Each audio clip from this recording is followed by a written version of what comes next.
Kwa jina la Yesu, kwa jina la Yesu, afya mtu ilipwa, afya mtu ilipwa leo narejesha. Bwana Yesu Kristo, kwa kupigwa kwako sisi tumepona.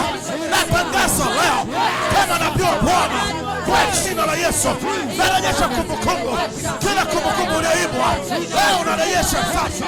Leo tunarejesha, leo tunarejesha.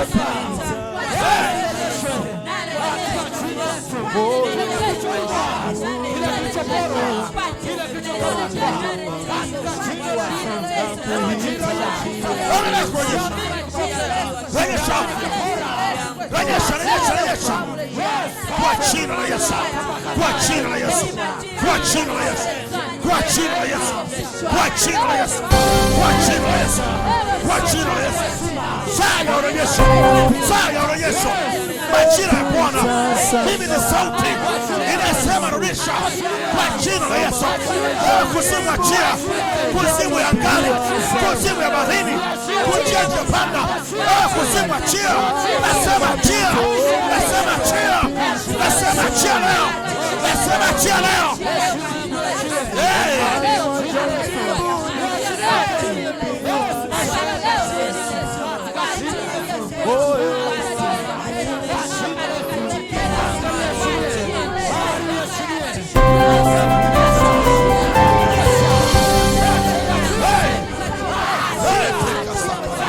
Kwa jina la Yesu, kwa jina la Yesu, leo tunarejesha chochote kilichoibwa, chochote kilichoibwa, chochote kilichofichwa ambacho ni cha thamani, na kirejesha leo kwa ajili ya watoto wangu, kwa ajili ya familia, kwa ajili ya huduma, kwa jina la Yesu.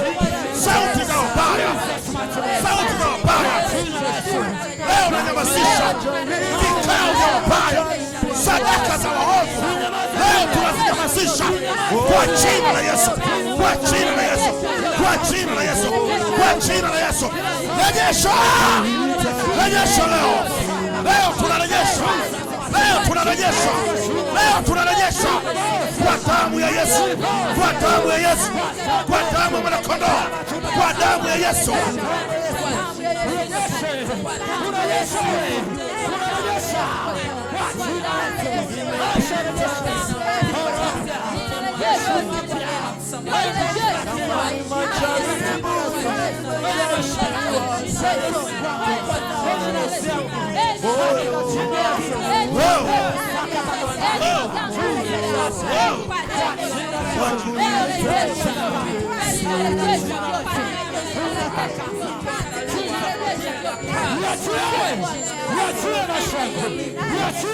Kwa jina la Yesu, achia leo, achia, anga achia, anga na Dodoma, anga na Dodoma, achia watu wa Mungu, achia mabinti wa Mungu, achia vijana wa Mungu, achia biashara zao, achia kazi zao, kwa jina la Yesu.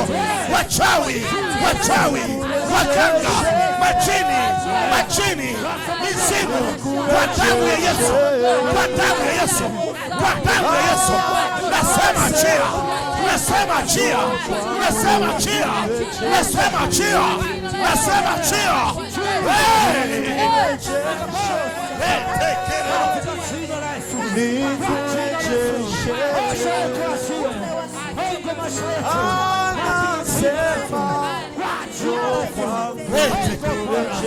In Jesus' name.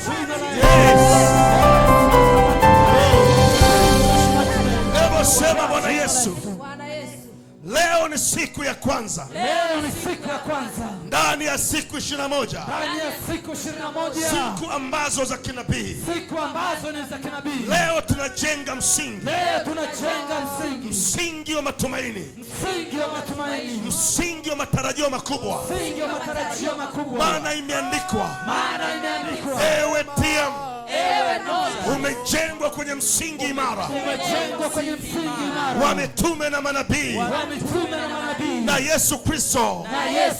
Yeye ni jiwe kula pembeni katika jina la Yesu. Kwa kuwa nimejua sasa wako mitume, wako manabii wamelala, waliishi, walikuwa hodari, na hata hivi leo ni ushuhuda, walisimama, walikukiri wewe Kristo. Tunatangaza jina leo, mimi TM na kukiri wewe Kristo, wewe ni Bwana, ni Mwokozi wa maisha yangu katika jina la Yesu. Chochote kilichoibwa kwenye maisha yangu na kirejesha leo. Leo narejesha, leo narejesha kwa jina la Yesu, kwa jina la Yesu, kwa jina la Yesu. Narejesha leo afya yangu, maisha yangu, siku zilizoibwa, siku zilizopotezwa, narejesha leo.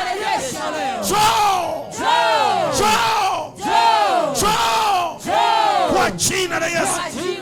Hebu rejesha siku ambazo zipo, rejesha siku za furaha, rejesha siku za amani, rejesha sasa,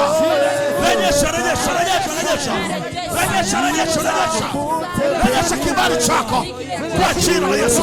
Rejesha sasa kila kibali kilichoibwa kwa jina la Yesu. Kibali cha heshima, kibali cha maisha marefu, kibali cha baraka, chochote kilichoibwa dhidi ya maisha yangu kwa jina la Yesu, kupitia jina la Yesu, kupitia kazi, kupitia huduma, kwa jina la Yesu. Yale maneno na matamshi waliotamka dhidi yangu kwa damu ya kondoo ya kwamba nisiwe na mwendo, kwa jina la Yesu Kristo nafungua leo. Maana imeandikwa sawa sana Mwanzo 12 kwa jina la Yesu Kristo ya kwamba yoyote atakayenibariki mimi naye atakuwa mbarikiwa, atakayelaani mimi leo naye alaaniwa sasa kwa jina la Yesu. Narejesha afya, narejesha matumaini, narejesha huduma bora, narejesha leo, narejesha leo, leo narejesha, leo narejesha. Yes, kwa jina la Yesu. Uzao uliopotezwa, uzao ulioibwa, uchumi ulioharibika, huduma iliyoharibika, kwa jina la Yesu, kwa jina la Yesu, kwa jina la Yesu. Narejesha, narejesha, narejesha, narejesha, endelea kurejesha, endelea kurejesha. Rejesha siku zilizoibwa, rejesha, maana imeandikwa Mungu wa manabii na mitume, yeye ni Mungu atakayerejesha siku ambazo zilizoibiwa na manevani na ndugu. Kwa jina la Yesu natangaza leo ule ufunguo wa Daudi mabegani mwangu, kwa jina la Yesu. Kwa damu ya mwana kondoo, damu inayenena mema, sawa sawa na Ibrania 12:24. Kwa jina la Yesu narejesha afya ya mtu, narejesha ndoa ya mtu, narejesha biashara ya mtu, narejesha leo, leo narejesha, leo narejesha kwa jina la Yesu. Narejesha leo katika jina la Yesu. Baba heshima, kibali kilichoporwa katika jina la Yesu, kirejesha leo katika jina la Yesu. In Jesus name. Hallelujah. Jesus. Leo mshangilie Bwana Yesu kama unapenda. Yes. Hongera kwa kurejesha. Jesus. Umerejesha afya yako. Amen. Umerejesha maisha yako. Amen. Umerejesha uhai wako. Amen. Umerejesha ndoa yako. Yes. Umerejesha biashara. Amen. Umerejesha huduma. Yes. Kwa jina la Yesu. Amen. Adui zako watakuona. Yes. Ukiendelea mbele. Ukiendelea kufanikiwa. Walikuwekea mitego, hiyo mitego tanaswa wao. Amen. Walikuchimbia mashimo, yale mashimo watatumbukia wao. Amen. Sisi tuko juu ya mwamba. Yes. Mwamba imara. Amen. Yesu Kristo ndio mwamba. Yes. Hatutaondoshwa hapa. Amen. Msalaba ni mbele yetu. Yes. Dunia iko nyuma yetu. Yes. Katika jina la Yesu. Amen. Sema imekuwa. Sema imekuwa. Sema mimi ni hai. hai. Mimi ni mzima. Ni mzima tena. Mimi ni mzima. Ni mzima tena. Mimi ni yule mtu aliyofanikiwa. Mimi ni mtu aliyefanikiwa. Yule aliyobarikiwa. Yule aliyebarikiwa. Aliyobarikiwa. Aliyebarikiwa. Sema na mvua ya baraka. Na mvua ya baraka. Inaninyeshea. Imeninyeshea. Inaninyeshea. Imeninyeshea. Sema haya ni majira yangu. Haya ni majira yangu. Hii ni saa ya urejesho. Hii ni saa ya urejesho. Narejesha vyote. Narejesha vyote. Hamna utumwa. Hamna utumwa. Hamna kifungo. Hamna kifungo. Maneno ya watu. Maneno ya watu. Matamshi ya watu. Matamshi ya watu. Waliotamka dhidi yangu. Waliotamka dhidi yangu. Wakatoa sadaka. Wakatoa sadaka. Ili nikamatwe. Ili nikamatwe. Nakataa leo. Nakataa leo. Navunja yale maneno. Navunja yale maneno. Naharibu yale maneno. Naharibu yale maneno. Matamshi yao. Matamshi yao. Hayatatimia. Hayatatimia. Kwa jina la Yesu. Kwa jina la Yesu. Kwa jina la Yesu. Kwa jina la Yesu. Kwa jina la Yesu. Kwa jina la Yesu. Hayatatimia. Hayatatimia. Hayatatimia. Hayatatimia. Maana imeandikwa. Maana imeandikwa. Utakusudia. Utakusudia. Jambo.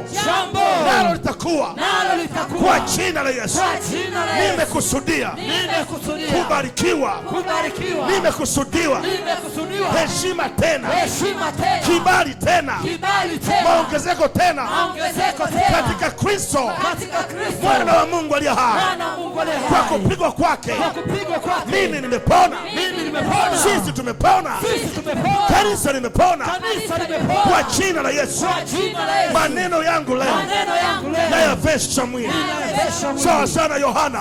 Sana Yohana. 1:14. 1:14. Kwa jina la Yesu. Kwa jina la Yesu. Amen. Amen. Jesus.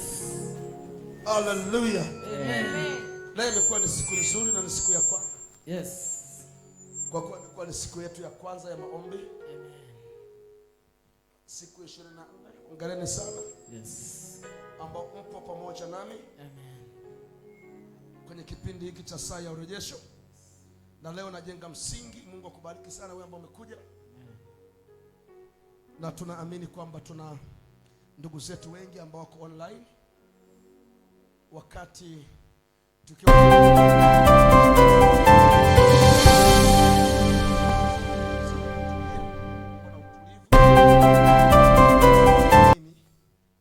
kwamba ulichokusudia moyoni kwa kuwa ni chema kinakwenda kutokea. Amen. Amen. Narudia, jambo la kwanza utulivu. Jambo la pili amini. Ulilokusudia moyoni mwako linakwenda kutimia. Amen. Kwa sababu Mungu yeye ni Mungu anayechunguza mioyo ya wanadamu. Anaipima viuno vya wanadamu. Na ni Mungu ambaye anatoa majibu na jawabu ambao liko sawa kwa kila mtu aliyesimama kwenye nafasi yake. Amen. Siku 21 sio nyingi, ni chache sana. Yes. Na Biblia inasema mtakusudia jambo na litakwenda kutimia. Yes. Nami natangaza kwa jina la Yesu. Amen. Likatimie ambalo umekusudia. Amen. Nasema likatimie in the name of Jesus. Amen. Sikiliza, Hana alikusudia jambo moyoni mwake. Yes. Na hakuna aliyeweza kumwambia maumivu ya Hana. Hata mume wake alikuwa jui kama na maumivu yale. Wakati mwingine tunapita kwenye nyakati ngumu sana. Tunashindwa nyakati ngumu au mateso na maumivu tunapitia moyoni kumshirikisha mtu yoyote. Na ni kweli kabisa, hata mtu wa jirani yako, wakati mwingine mume wako au mke wako, wakati mwingine hata mchungaji wako, unashindwa kumshirikisha. Nataka nikuambie kitu kimoja, liko jawabu. Wakati ambapo mtu mwingine uweze kumshirikisha, wakati ambapo mchungaji wako uweze kumshirikisha, amen, lakini ulipata habari njema kupitia kinywa chake. Yes. Habari njema zinasema Yesu Kristo ni Bwana na Mwokozi.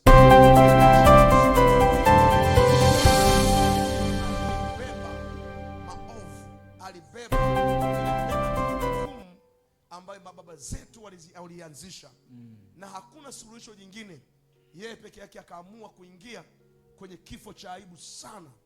Na hicho kifo cha aibu leo kikanifanya mimi Prophet Lwambano niyo kwenye madhabahu nihubiri habari za ufalme wake. Amen. Kifo cha ajabu cha Yesu Kristo kimekufanya wewe binti yangu, wewe kijana yangu, wewe mama, wewe mahali popote unaponifuatilia, kifo cha Bwana Yesu pale msalabani, ushindi wa Bwana Yesu kuliacha kaburi na kufufuka, atarudi tena kwa ajili ya utukufu wa Mungu aliye hai. Amen. Kumbuka, wokovu tuliopokea ni wa thamani sana. Yes. Na kwa kuwa tumeazimia moyoni, kwa kuwa tumekusudia ya kwamba hii ziwe ni siku za urejesho.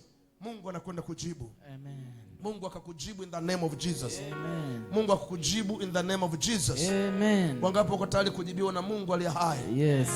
Bwana Yesu asifiwe sana. Amen. Bwana Yesu asifiwe sana. Amen. Hebu tuende mara moja, kwa sababu anajenga msingi leo, na Biblia inasema kwenye Efeso sura ile ya 2 mstari wa 20. Ningetamani sana mtu aweze kudisplay pale kama itawezekana, ili tuweze kwenda sambamba mbali ya mtu kusoma, ili tuweze kwenda. Biblia inasema, tazama ninyi mmejengwa kwenye misingi imara ya mitume na manabii. Alafu akasema na Yesu Kristo ni jiwe kuu la pembeni. Amen. Kwa hiyo kuanzia pale Debora, kuanzia pale ulipookoka, ulipomkiri Yesu Kristo kwa Bwana na Mwokozi wa maisha yako wewe, maana yake nini? Hakuna tena kushindwa kule mbele. Unayemtazama kule mbele ni Yesu Kristo pekee. Nafikiri taeleweka vizuri. Yeye amesema yeye ni jiwe kuu la pembeni. Maana yake kama pana msingi ulipotoshwa, msingi ulipindishwa, yeye anahitaji sisi tumwangalie, kwa sababu yeye ndio msingi ulionyoshwa kule mbele. Bwana Yesu asifiwe sana. Amen. Haleluya. Kwa hiyo uhitaji kurudi nyuma tena. Haijalishi katika maisha ya mafanikio, Pastor Dorcas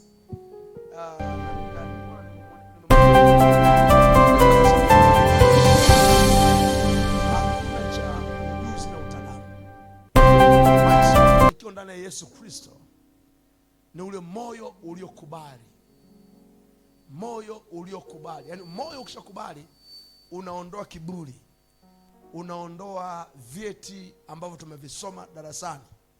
Unaondoa degree, unaondoa masters, PhDs, unaziondoa kabisa kabisa. Alafu unabaki moyo wa nyama, moyo ulio tayari sasa kusaidiwa na Mungu mwenyewe. Bwana Yesu asifiwe. Sasa tukifika kwenye eneo hilo sasa, ndipo sasa Mungu anataka kitu kimoja tu. Useme lolote naye atalitenda. Na utasema lolote kwa nani? Kwa Yesu Kristo mwanae. Alafu na kwa Roho Mtakatifu ambaye ndio mwalimu na kiongozi. Sawa Patricia? Anasema hivi sasa, sikiliza. Kwenye Mathayo sura 7 mstari wa 7 tuliona. Anasema ombeni nanyi mtapewa. Bisheni nanyi mtafunguliwa. Tafuteni nanyi mtaona. Je, ni jambo gani ambalo lilokuwa gumu ambalo Mungu haliwezi? Tunapoingia kwenye maombi ya siku 21, mataifa mengi duniani leo kwenye dini nyingi wanafunga siku 40, sio? Na wengine wapo kwenye zile kule tulikotoka Dorcas. Leo wana chungu cha 13 kama sijakosea, chungu cha 13 leo hii. Kila mmoja ana eneo lake alivyowaza. Lakini ukiwa mwana wa Mungu, mwana aliyokombolewa fahamu na fikra zake, ni lazima kila maazimio ya maombi unapoomba lazima ujue kwa nini unaomba, ili iwe nini kitokee baadaye. Bwana Yesu asifiwe. Kwa hiyo tusiingie tu kwenye mkumbo wa maombi. Maombi yote ambayo hana matokeo sio maombi. Unaweza ukafunga kwa muda mrefu, alafu pasitokee majawabu au jibu lolote. Unaomba kwa tamaa. Ulikuwa unaomba, unamlazimisha Mungu atende kama unavyotaka. Mungu wa mbingu na nchi yeye lazimishwi. Pastor Richard, Mungu yeye afanye nini? Alazimishwi. Mungu, kumbuka anasema yeye anauangalia moyo. Anaposema moyo, anaangalia kwenye moyo, anaangalia kuna vitu vitatu vya muhimu. Kwenye moyo wako anaangalia vitu vingapi? Vitatu. Kwenye moyo Mungu anaangalia hisia ulizonazo. Namba 1, hisia ulionayo. Una hisia zipi ulizonazo? Umebeba emotion ya aina gani? Ni vizuri unapoingia kwenye maombi haya. Ni vizuri ambao wengine wanatazama kwenye maombi ya Kwaresma. Ni vizuri kuchunguza moyo sana. Yaani hili ni eneo muhimu sana ambalo mwanadamu amewezwa kwalo, ni eneo la moyo. Amen. Eneo la moyo ni eneo mzigo mkubwa sana.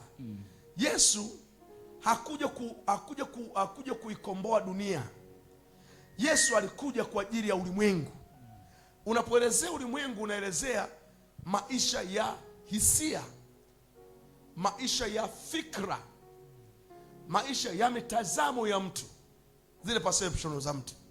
Kwa hiyo namba moja tunashughulikia hisia. Yes. Namba mbili tunashughulikia nia. Hasa chochote ambacho kimeujaza moyo wako ndicho unachokisema, si ndivyo? Chochote kile ambacho moyoni mwako kumejaa ndicho unachokifurahia kukitekeleza. Kwa ili uweze kushinda kwenye dunia na kurejesha vyote, unapaswa namba 1 uangalie ulimwengu wa hisia zako, kwa kiwango gani umeathiriwa. Mnanielewa? Kuna watu wengi wameathiriwa kwenye hisia, na walipoweza kuathiriwa kwenye hisia, hasa kwenye eneo la maendeleo au kwenye eneo la ndoa au kwenye eneo la mahusiano, walipoharibiwa kwenye eneo la hisia, hawakupenda tena na hawako tayari kupenda tena. Walipoharibiwa eneo la hisia kwenye biashara, kwenye kazi, hisia, narudia, hisia, emotion, kwenye ulimwengu wa kazi wakaichukia. Watu wameacha kazi leo. Yaani kabisa, anafika mahali naamka asubuhi, nani amekukwaza? Fulani amenikwaza, kwa vyovyote vile hanitakii mema.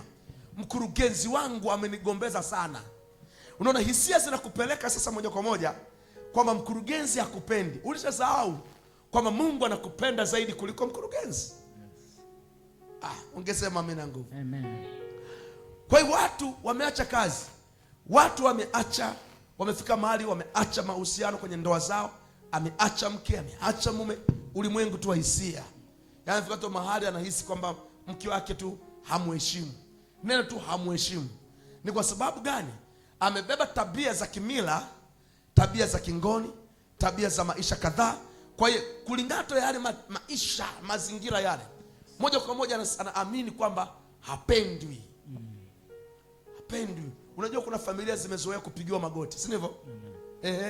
Anapoona sasa tena hapigiwi magoti tena, moja kwa moja anaona nimedharauliwa. Bwana Yesu asifiwe. Sasa iko hivi, unapoharibiwa kwenye ulimwengu wa hisia na nia, nimetaja Debora, hisia na nini? Na nia. Nia ndio ina eneo la nguvu. Kwenye nia kuna maandalizi. Ukiwezwa kwenye ulimwengu wa nia, huwezi kuamka kwa wakati, huwezi kufanya kazi kwa wakati. Ukumbuka tuishi milele kwenye hii dunia, tunaishi kwenye siku tu kadhaa. Hizi siku zikilemewa au zikiharibiwa na mtu aliyokuja kuharibu hisia yako, huwezi tena kufanya biashara yote. Yes. Na huwezi kuwa kwenye ndoa aina yoyote.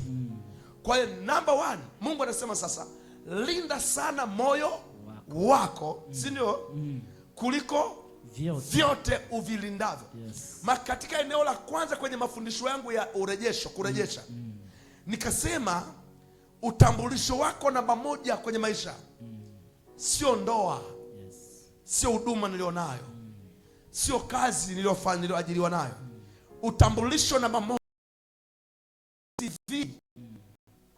Kama vita yako namba 1 ni uhai kwenye moyo. Yes. Ni uhai kwenye nafsi yako.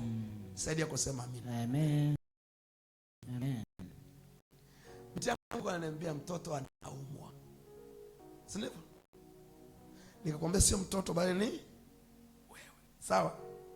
Baada ya kipindi nitakuombea, utaweza kuvumilia au nikuombea sasa hivi? Utavumilia? Nitakuombea wewe, alafu mtoto atalindwa na wewe, Mungu wako. Amen. Nipigie makofi basi. Bwana Yesu asifiwe. Amen. Kwa hiyo nimeongelea mambo makuu 3 ya muhimu. Tumeongelea pale Debora ameandika, eneo la kwanza ni hisia. Eneo la pili nia. Linda sana kwenye vitu viwili. Eneo la 3 ni utashi. Dignity. Waingereza wanasema ile dignity. Yaani mtu anapokudharau huwezi kuinuka tena. Amen. Mtu anaweza kukuambia tu angalia umbile lako lilivyo. Unajua unajiuliza kwa mimi ndo nilijiumba hivi? Ghafla unapokaa umetulia hivi, kinachofika ni ile roho chafu, kwa sababu kuna roho chafu ambazo zilishakwisha kuasi. Kwenye kitabu cha Ufunuo sura 12 na ule mstari wa 11, Biblia inasema walimshinda yule Lucifer na mapepo.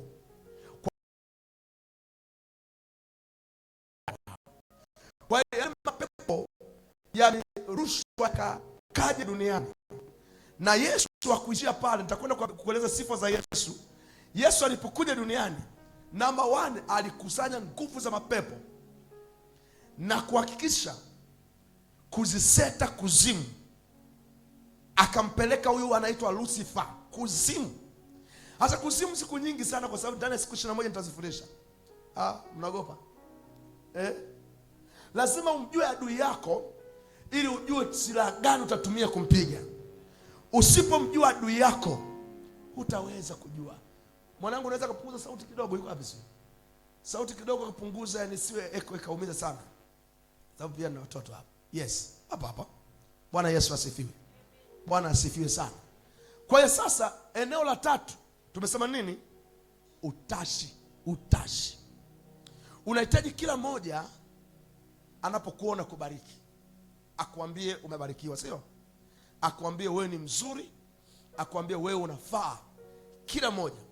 Mtu akikwambia hufai, namba 1, kwa sababu imani huja kwa kusikia. Anasema neno la Kristo. Sasa tuachie na hiyo. Nikikwambia kwamba hufai, ubongo au eneo la moyo linabeba na kwenda kutafsiri kwamba wewe sio kitu. Unapouliza kwa nini mtu ameniambia sifai, unaelewa? Unavozidi kufikiria neno sifai, mapepo yanakuja yanakwambia hufai. Na eneo la kwanza ambalo nakwenda kuharibiwa nikasema ni eneo la nafsi. Kwa hiyo hisia zinauawa, si ndivyo? Nia inauawa na utashi unapotea. Ndio unamwona mtu sasa anaishi kama anavyotaka yeye, sio kama Mungu anavyotaka. Matusi ni ya kwake, ulevi ni wake, uzinzi ni wa kwake. Sio kwamba wanauzini wanataka, sio kwamba wanaelewa wanataka. Mnielewa vizuri? Sio kwamba wanaoiba wanataka. Mnisikilize vizuri. Maeneo haya ambayo 3 nimeyataja yanapoathiriwa, mtu atakuwa mwizi, mtu atakuwa mlevi. Kwa sababu gani?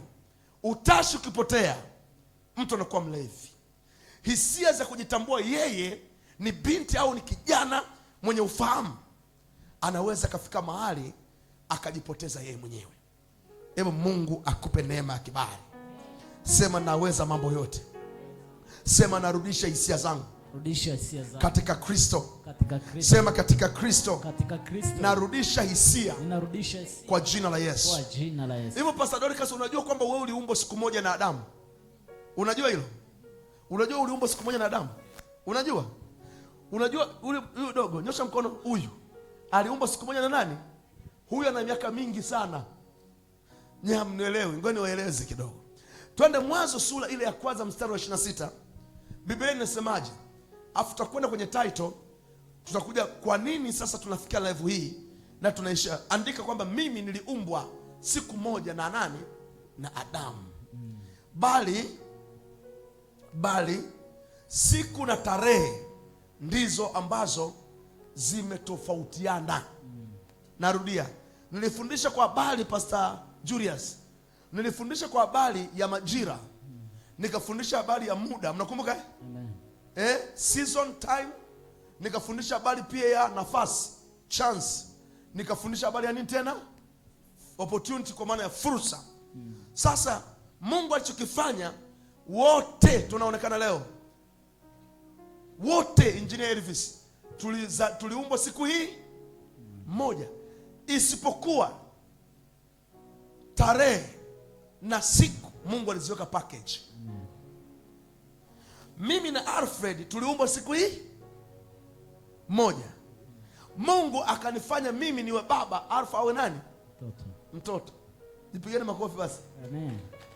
Sasa ukijua kama sisi tuliumbwa siku moja, nikuuliza swali, kwa nini unampiga mtoto wako? Na kwa nini watu wenye ndoa hawapatani? Ni kwa sababu kuna confusion, kuna mchanganyiko ambao shetani ameuleta ndani yao. Right, kama tungelijua sisi ni wamoja tangia zamani. Biblia inasema hivi, na tumfanye mtu kwa sura na mfano wetu. Si ndivyo? Yes. Sura kwa mstari wa 26, sio? Let us make a man in our own likeness and image. Na tumfanye mtu kwa sura na nini? Mfano wetu. Na mfano wetu. Alafu kule mbele ukishia tu pale, sio? Twende ule mstari wa 27 pasta. Anasemaje? Amen. Mstari wa 27 anasema. Mungu akaumba mtu kwa mfano wake. Sasa katika ulimwengu wa roho, Dorcas, uliumbwa wewe pale, uliumbwa kinabii, ulitabiriwa kwenye Mwanzo sura ya kwanza mstari ngapi? 26. Na tumfanye mtu kwa sura. Pastor Richard. Na mfano wetu. Tayari tushamaliza. Mungu alishamaliza. Wewe utakuwa ni mwanamke au utakuwa mwanamume. Mungu alimaliza. Mpigeni makofi basi huyu Mungu ali hai. Ukijijua unakwenda kufanikiwa. Yes. Narudia, ukijijua tu unafanikiwa. Amen. Uponyaji wowote kwa mtu yoyote ninayemfundisha sasa hivi haufiki kwa kumwekea mikono. Uponyaji wowote unafika mara baada ya kuelewa. Unapoelewa sasa na una demand, unakwenda kuhitaji eneo la hisia uponyaji. Unasema tumbo langu sasa ambalo liko likinisumbua, kwa jina la Yesu napokea uponyaji. Kichwa, miguu. Biblia inasema hivi, mwenye imani lazima ajiunganishe na imani. Kwa hiyo hata akaja daktari yoyote mbinguni akaja duniani leo, kama asipo auona ugonjwa wako au usipomwambia unauma nini, hutaweza kupokea uponyaji. Bwana Yesu asifiwe. Sasa Mungu akasema, Mungu akaumba mtu kwa mfano wake.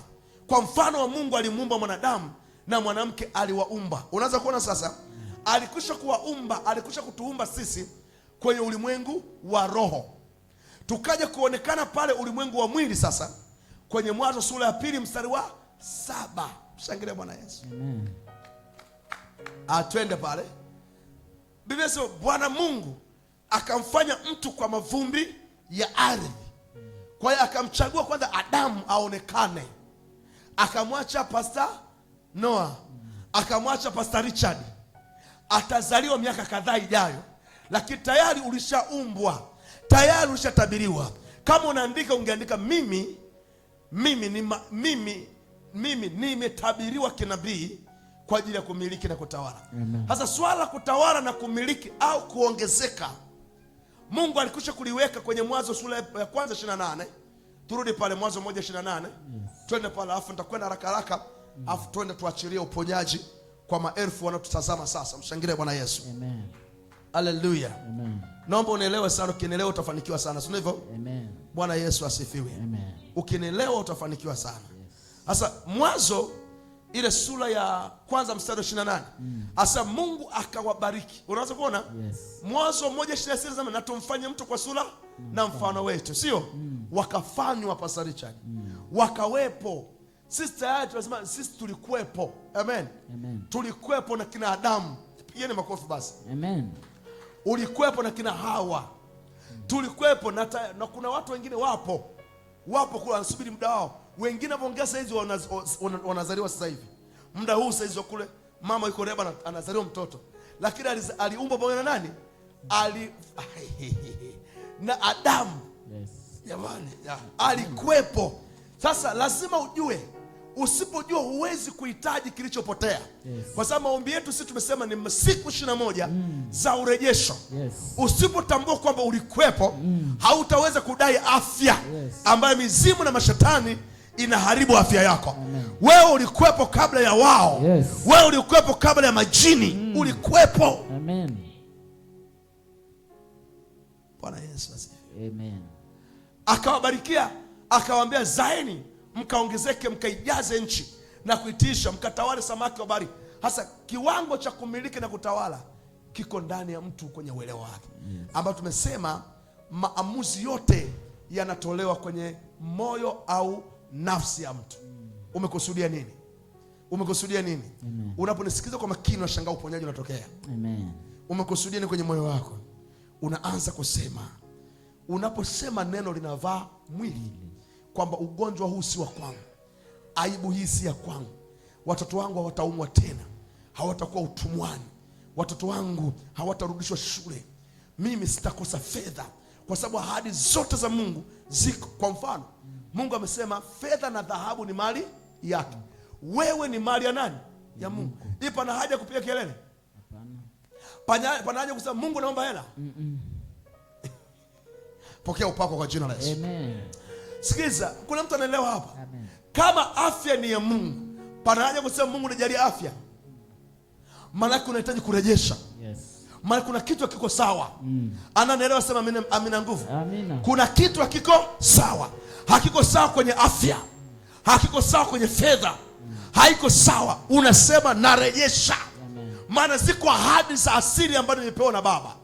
Kwamba niliambiwa nizae na kuongezeka. Nikaambiwa vyote vilivyo juu ya nchi nitakwenda kuvitawala. Nitavimiliki na viko wapi sasa? Narejesha. Yes. Narejesha. Amen. Sema narejesha. Narejesha. Sema narejesha. Narejesha. Shangilia Bwana Yesu. Amen. Sasa Adamu alipoumbwa, haraka sema. Yes. Adamu alipoumbwa, yeye akakabidhiwa dunia. Dunia yake inaitwa nini? Eden. Wewe umekabidhiwa dunia hii. Wewe umekuwa ndani ya Tanzania, sio? Tanzania ni nchi nzuri sana, makofi matatu. Ina mabonde, ina milima. Kuna wimbo unasema tazama hivyo, sio? Mabonde, milima, mabwawa na kila kitu. Lakini unajiuliza, kwa nini wafanikiwa watu wachache? Wewe ni nani? Kwa nini afanikiwe Suleiman peke yake? Kwa nini why not me? Kuna kitu nakwenda kueleza hapa. Amen. Na sisi tumemchagua Yesu, si ndivyo? Yes. Pigia makofi basi Yesu. Amen. Mngekosa kumchagua Yesu Kristo kwa Bwana Mwokozi wa maisha yetu, na ningekuambia kitu kingine pia. Kwa hiyo wenzetu wana uchaguzi wao, wanaishi maisha yao, wana Mungu wao. Sisi tumemchagua nani? Yesu Kristo. Kwa nini tumemchagua Yesu Kristo? Baada ya Adamu wa kwanza, kwa sababu Yesu ni Adamu, si ndivyo? Tunakubaliana? Amen. Baada ya Adamu wa kwanza huyu kushindwa, akajikuta Pastor Noah ananyang'anywa vyote alivyopewa. Kwa mfano, aliambiwa atamiliki, ataongezeka, atatawala, atatisha, sio? Mwanzo 2:8 tumeona Mungu akampeleka bustani ya Eden. Akamwambia, Mwanzo 2:15, akamwambia uilime na kuitunza. Manake usipoitunza afya yako itavamiwa, sio? Usipokuwa msafi wa mwili, magonjwa yatakuwa sehemu yako, sio? Yes.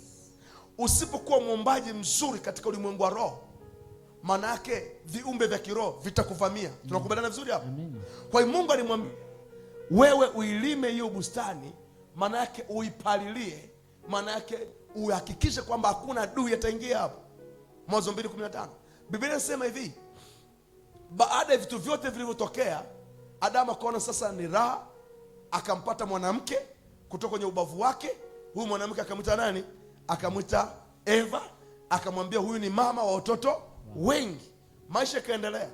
Usisome tu pale pasa Mwanzo 2:15 alafu na Mwanzo 3:1 ukafikiri kama jana na leo.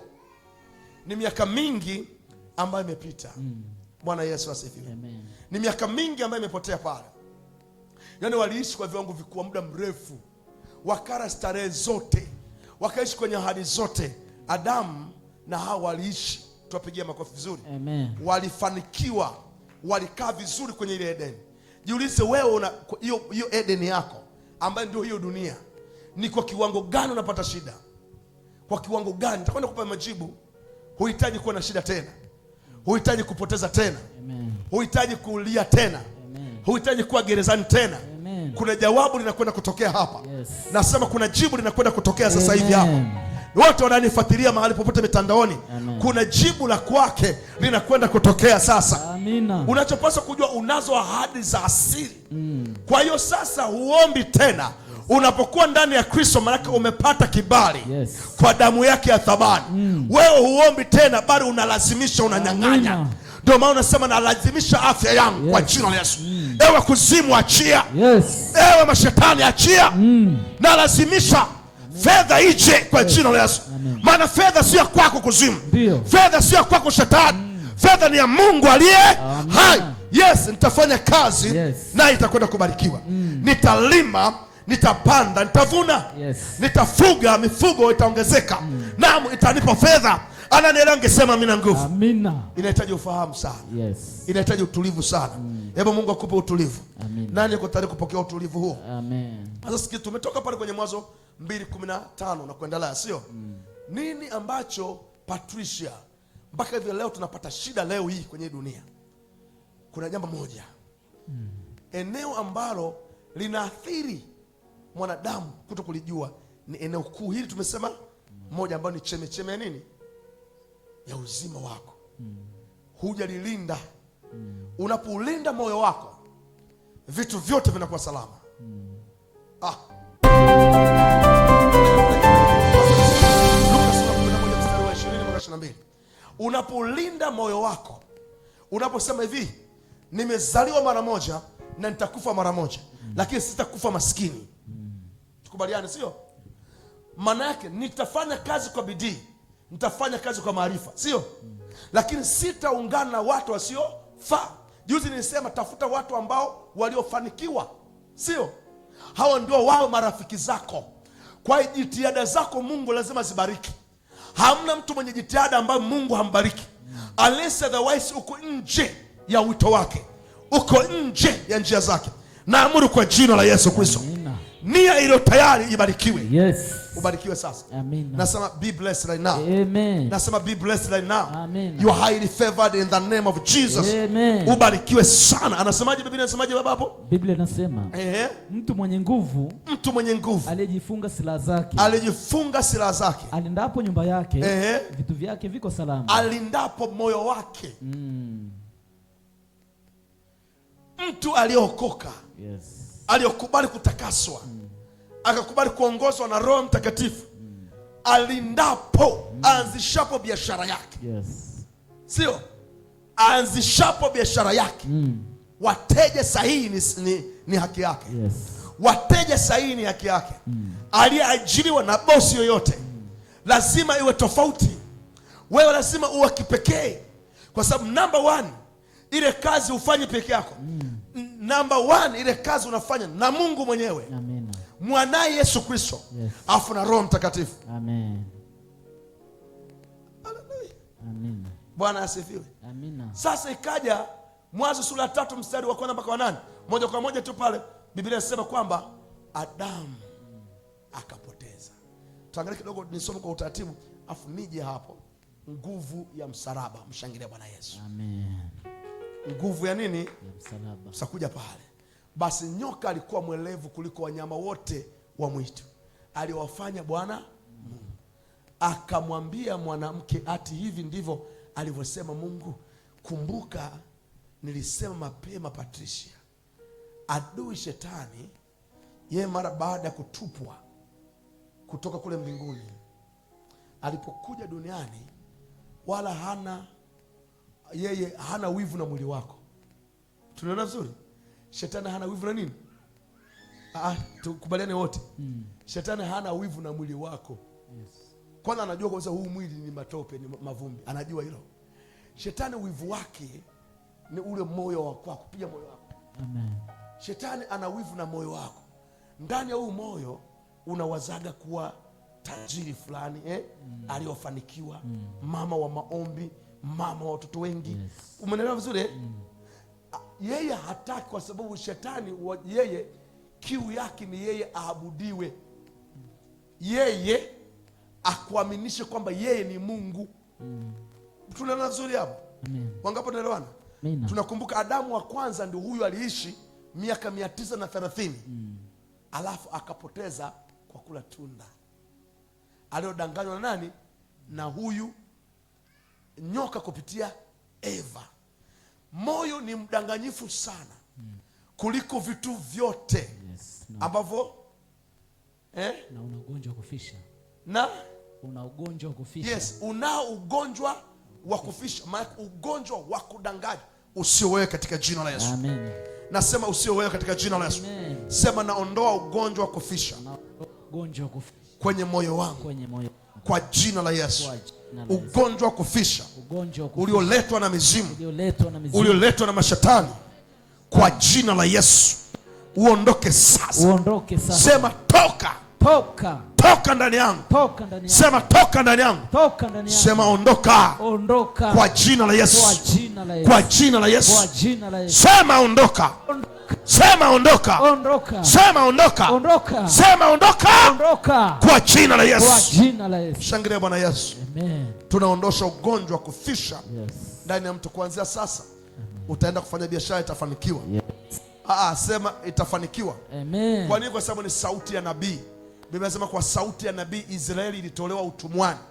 Nami kwa sauti yangu sasa, kwa jina la Yesu, na kutoa mahali pa chini na unaenda mahali pa juu sasa. Amen. Ni majira yako ya kwenda. Sema naenda. Naenda. Wewe kubali tu, sema naenda. Naenda. Sema naenda. Naenda. Sema naenda. Naenda. Naenda kufanya kazi. Naenda kuanzisha biashara. Naenda kurejesha mahusiano yaliyo bora na wale waliofanikiwa. Sema na warejesha kwa jina la Yesu. Kwa jina la Yesu. Amen. Umepokea in the name of Jesus. Twende pale vizuri taratibu pale. Afu nirudi sasa. Tunakubaliana Adamu wa kwanza, Pastor Engineer, aliishi miaka mingapi nimesema? 900. Alafu akafanyaje? Miaka mingi unaweza kuishi kwenye dunia, lakini kifo kinakujia pale panapo pale mtu anapokuweza kwenye moja, nilisema nini? Hisia. 2, nia yako. 3, utashi. Sasa watu wanajua nia yako ni nini. Pastor Dorcas, unasema baba, mimi wito ninao, nia yangu ni kwenda kununua ile na kuanza kujenga. Baba, utakuja kubariki mahali pale. Shetani hakuharibu mwili wako.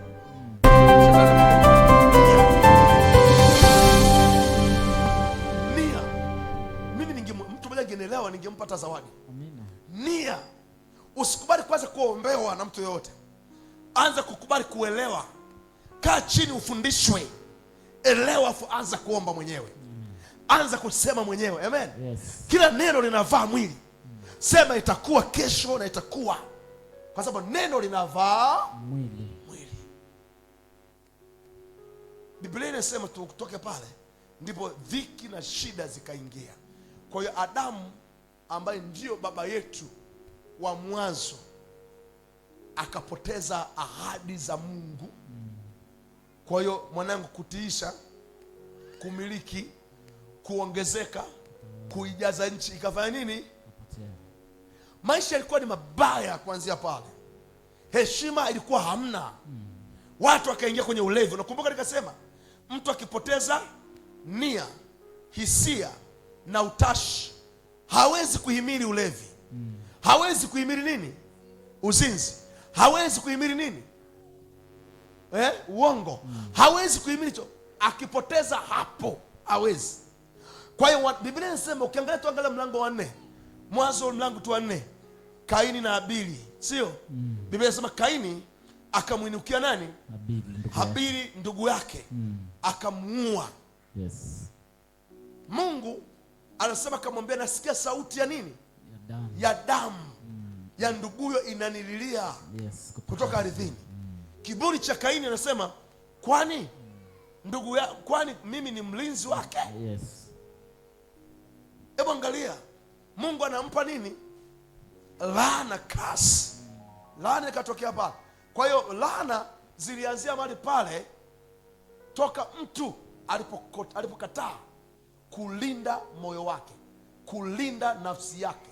Laana ikaingia pale. Unapokosa kulinda ulimwengu wako wa moyo, wa nafsi, maana yake nini? Kinachokwenda kuharibiwa hisia, utashi wako na nia. Mungu akupe kulinda. Amen. Mungu akulinde. Amina. Nasema Mungu akulinde. Amen. Mungu wangu akulinde. Amina. Nasema Mungu wangu akulinde. Amen. Nasema Mungu wangu akulinde. Amina. Uondoke kwenye uharibifu wa nia. Yes.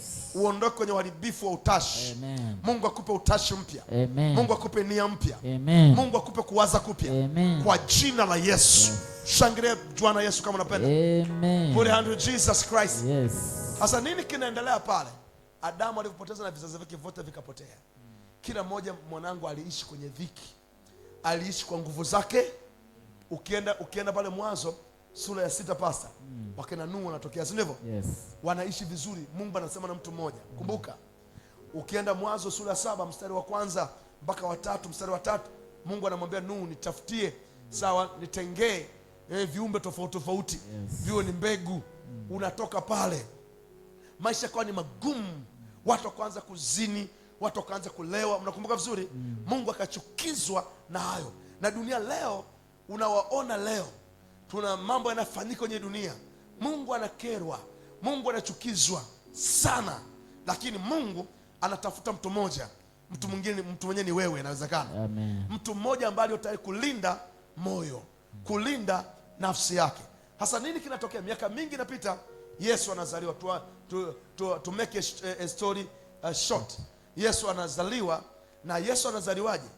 Anazaliwa nyuma tena ya unabii. Yohana sura ya 3 ule mstari wa 16. Biblia inasema Mungu aliupenda ulimwengu hata akamtoa mwanawe wa pekee ili kila amwaminie. Neno kuamini linatoka wapi? Moyoni. Sema moyoni. Amen.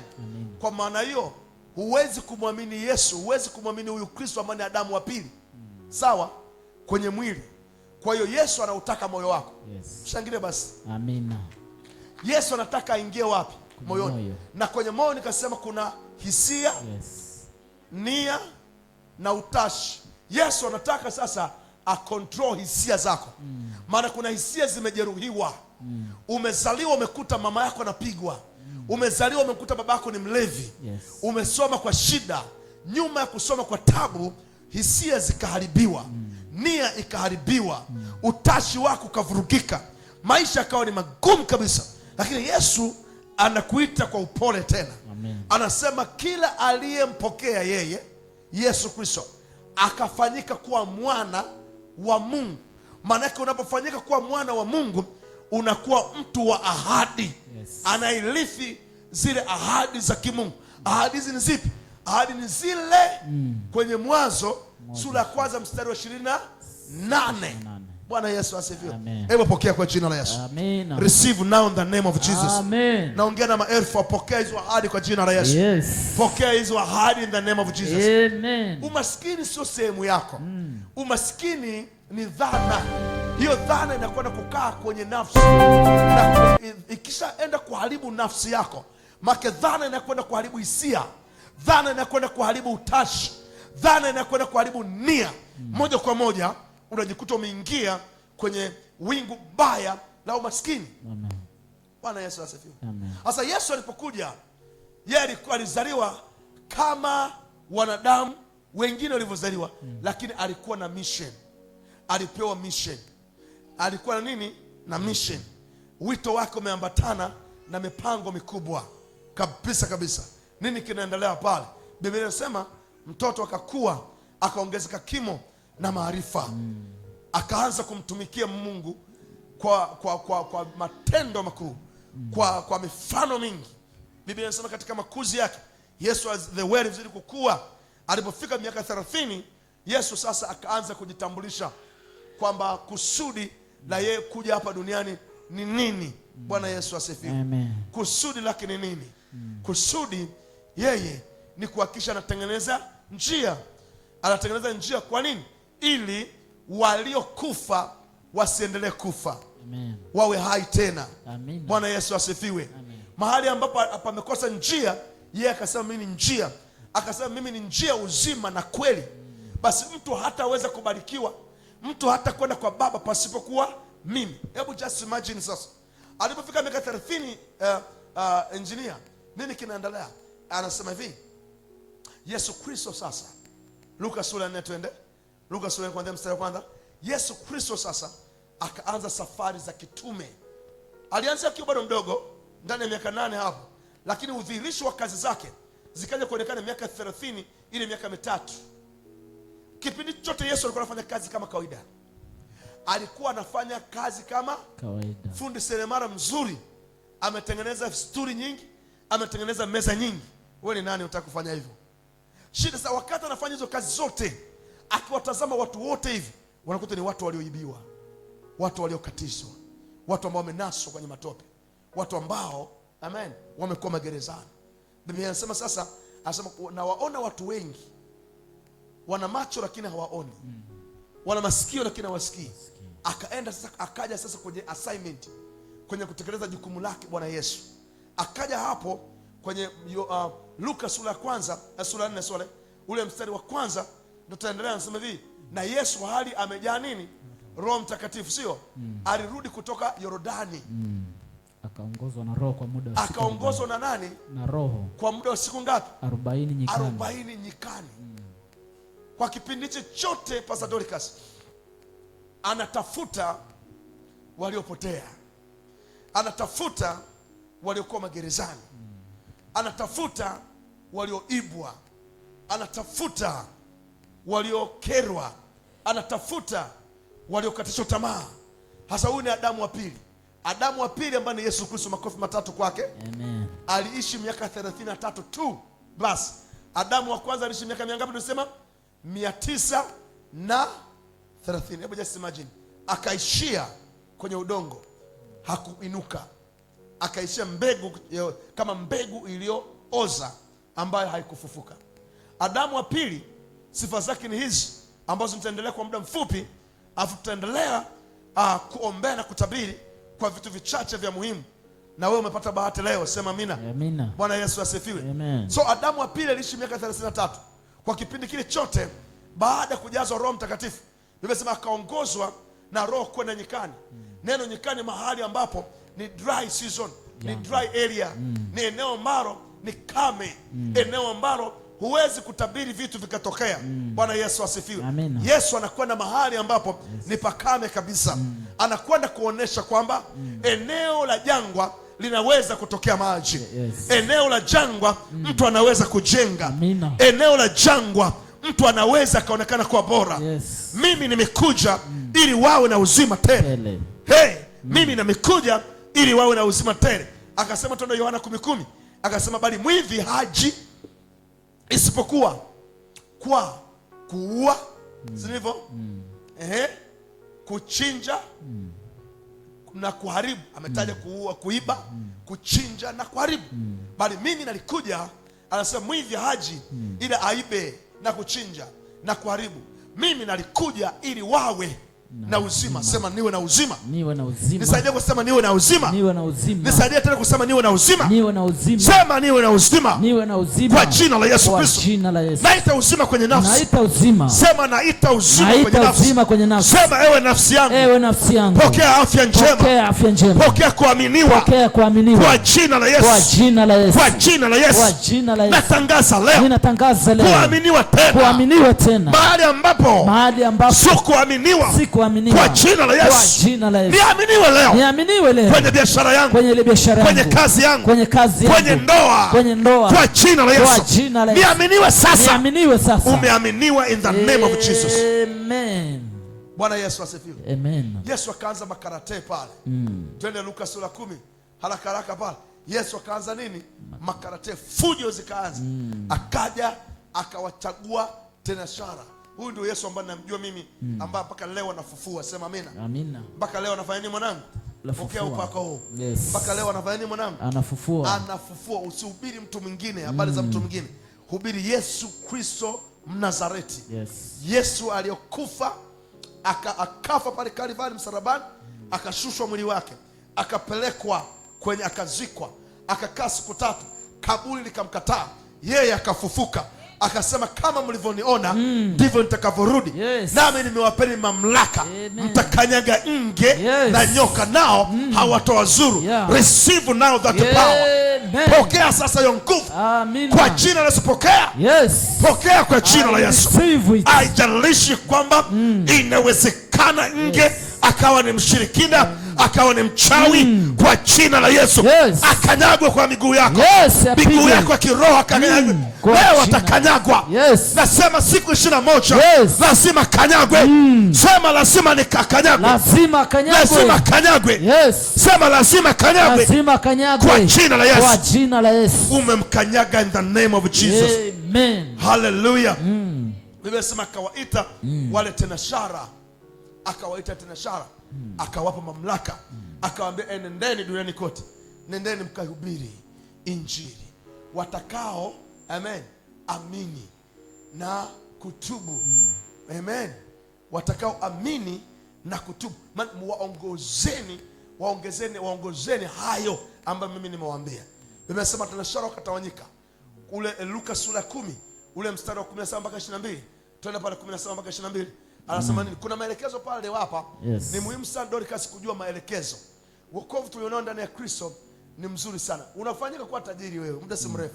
Wewe jua tu kanuni, unahitaji maombi mengi sana. Jua kanuni. Jua ukishajua hapa akili yako, nafsi yako na moyo wako ikombolewa, utajua uombe saa ngapi. Uombe nini. Ndiyo. Na ufanye nini. Basi vitu vingine usijichosha sana. Biblia inasema ndipo wale 70 waliporudi kwa nini? Kwa furaha, wakisema Bwana, hata pepo wanatutii kwa jina lako. Sema kwa jina lako. Kwa jina lako. Kumbe si kwa jina la mtu mwingine, bali ni kwa jina la Yesu Kristo. Bwana Yesu asifiwe. Kwa jina la Yesu Kristo. Ndani ya siku 21 tunarejesha vyote. Kwa jina la Yesu. Sema kwa jina la Yesu. Kwa jina la Yesu. Tunarejesha vyote. Tunarejesha vyote. Chochote kile ambacho kimeibwa. Chochote ambacho kimeibwa. Baada ya kumpokea Bwana Yesu. Baada ya kumpokea Bwana Yesu. Nimegundua kimeporwa. Na vingine sikuviamuru. Kwa sababu nilikuwa bado sijui. Na viamuru leo. Ninaviamuru leo. Vije kwangu. Njoo. Kwa jina la Yesu. Kwa jina la Yesu. Kwa jina la Yesu. Kwa jina la Yesu. Hallelujah. Amen. Mungu akupe kibali hicho. Amen. Kuna neema na kibali cha Mungu hapa. Nasema kuna neema na kibali cha Mungu. Amen. Wala usiogope, Mungu anakusudia. Sasa Biblia inasema wakarudi. Hebu nisome pale pastor anasemaje? Wakarudi kwa furaha. Yesu akawaambiaje? Anasema ndipo wale 70 waliporudi kwa furaha, wakisema Bwana, hata pepo wanatutii kwa jina lako. Hata pepo wanatutii kwa jina lako. Akawaambia nilimuona shetani. Mimi nalimuona shetani akianguka kutoka mbinguni kama umeme. Sasa unapokuwa na uelewa kwenye ulimwengu wa moyo au nafsi yako. Amen. Hasara inatokea kwa nani? Kwa shetani. Hebu sema shetani pata hasara. Shetani pata hasara. Sema adui zangu pateni hasara. Adui zangu wapate hasara. Sema kwa sauti adui zangu pateni hasara. Adui zangu pateni hasara. Katika jina la Yesu. Katika jina la Yesu. Sema mpate hasara. Mpate hasara. Kwa jina la Yesu. Kwa jina la Yesu. Sema sitakufa leo. Sintokufa leo. Wala kesho. Wala kesho. Ninayo ahadi ya kuishi. Ninayo ahadi ya Kristo. Biblia inasema. Ewe TM utaishi. Ewe no utaishi. Miaka mikamilifu. Miaka mikamilifu. Miaka mikamilifu. Miaka iliyo mikamilifu. Nami natabiri sasa. Iko miaka yangu mikamilifu. Kwa jina la Yesu. Kwa jina la Yesu. Nitaishi. Shangilia Bwana Yesu. Wala usiogope, iko nia na lengo la Mungu aliye hai. Sasa Biblia yako inasema hapo, anasema akawaambia nalimuona shetani akianguka kutoka mbinguni kama umeme. Maana yake unapompokea Yesu Kristo, ukakubali kufanya kazi yake. Ndio maana akasema siku 21 za kurejesha. Umegundua kitu? Anasema Yesu hakuwawekea mikono kwanza. Yeye aliwapa maelekezo. Umeelewa? Nendeni, si ndivyo? Alafu anasema wakaenda kuhubiri kule mitaani. Richard, unaelewa vizuri? Wakahubiri kule. Biblia inasema pepo yakawatii. Si ndivyo? Wagonjwa wakapokea uponyaji. Let me tell you this. Pale wote hapa anasema hivi, tazama nalimuona shetani.